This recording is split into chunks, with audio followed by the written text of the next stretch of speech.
Aujourd'hui, nous étions chez OnePoint3 pour un événement exceptionnel sur la cybersécurité, comment agir sur le facteur humain.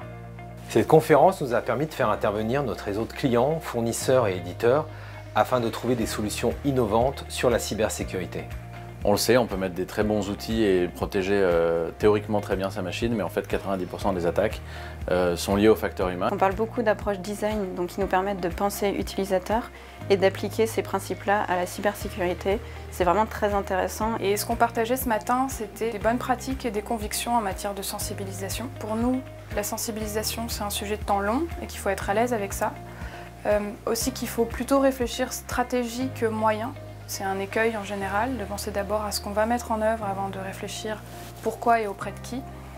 Et enfin qu'il est primordial pour qu'une stratégie réussisse, d'impliquer des utilisateurs clés comme un sponsor, le management, pour s'assurer que les messages qu'on aura créés seront bien relayés en proximité auprès des utilisateurs. Alors j'intervenais ce matin sur le thème de la cyberfiction. C'est un outil qu'on a développé pour amener des populations de dirigeants à être sensibilisés aux risques cyber. Ce matin, on a fait vivre une expérience de fiction, on a projeté les participants dans le futur.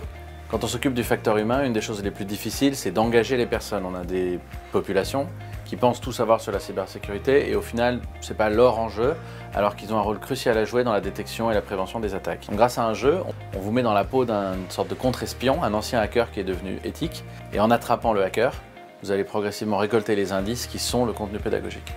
Aujourd'hui, nous avons fait de la gamification, du serious game, du design fiction et de la sensibilisation. Ça nous a permis d'innover et d'agir sur le facteur humain.